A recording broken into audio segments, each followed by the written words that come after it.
36 days, 5,000 tons of ice, and a creative marvel some would call the eighth wonder of the world. Welcome back, I'm Emily Harris, author of STEAMY historical romances, and today we are going on a journey to the famed ice palace of Leadville, Colorado.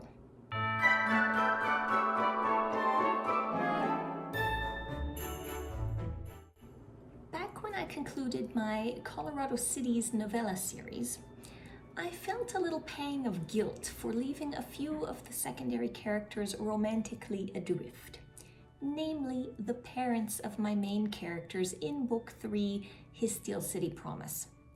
Then I realized that with just a little artistic license, I could use the amazing story of the Leadville Ice Palace as a backdrop for the reunion of my heroine's parents and create a subscriber-only bonus novella in the process. Win-win, right?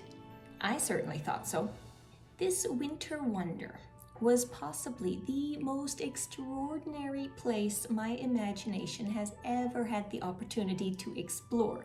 So, without further ado, let's explore today's author inspiration. The year is 1896. On a rise above the mining city of Leadville, Colorado, a massive structure built entirely of ice sparkled in anticipation of the waves of tourists which would save the local economy. Leadville, not too long prior, had been one of Colorado's premier boomtowns. Founded on glorious gold strikes in 1860, the city would go on to produce some of the state's first and best-known millionaires from both silver and gold. Horace Tabor and his scandalous second wife, Baby Doe, would rise and crash with the silver. Baby Doe, once herself glittering in diamonds, would succumb to poverty and the harshness of winter in a little shack at Leadville's matchless mine, the same mine that had made her husband a millionaire. Margaret Brown, dubbed unsinkable after her survival of the Titanic disaster, owed her rise from rags to riches to Leadville and her mining engineer husband, J.J. But by the 1880s, the city of riches began to flounder. The mines were beginning to tap out, and the repeal of the Sherman Silver Purchase Act with its ensuing economic depression of 1893 seemed to put the final nail in the coffin. Desperate to save their city, the locals came up with an idea to build an ice palace to attract tourism. They would go on to hire architect Charles E. Jay to design the castle, Tingley S. Wood to build it, and the Leadville Ice Company would take care of, well, the ice. Construction began November 1st, 1895, and a crew of 250 laborers worked day and night to complete the project. By the time they finished, a mere 36 days later, the building would boast a ballroom, a 180-foot skating rink, a curling rink, a restaurant, a dance floor, gaming rooms, a theater, toboggan runs, and a carousel house. Not bad, huh? The translucent walls were set aglow by electric lighting and sparkled with color outside as searchlights coupled with prismatic colors lit the exterior. Encased in the frozen blocks of the inside walls were American Beauty roses and 18-inch trout. I showcase all of this in my book, allowing my characters to wander through and experience the site as I imagine I would have.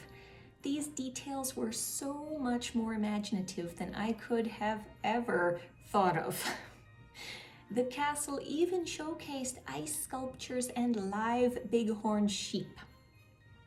This amazing crystalline creation would host and entertain more than 250,000 visitors over the span of about 3 months at a price of 50 cents for adult admission and 25 cents for children.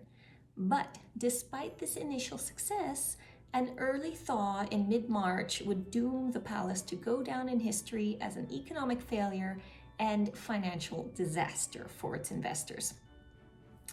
The original plans to make the event an annual thing were scrapped, and the memory of this wintertime marvel now lives on only through photos and, of course, this author's imagination. For anyone curious about my rendition, A Cloud City Reunion, the sweet romance companion to my Colorado City series, is available to my Western Romance subscribers via a bonus library offered partway through my emails about the series, and will soon be available to my Regency readers as well once I get those supporting materials functioning a bit better. Working on it. So thank you all for joining me on this excursion back in time. I hope you enjoyed it. If so, please remember to like and or subscribe and get notifications of my future author inspiration videos. Until next time, happy reading.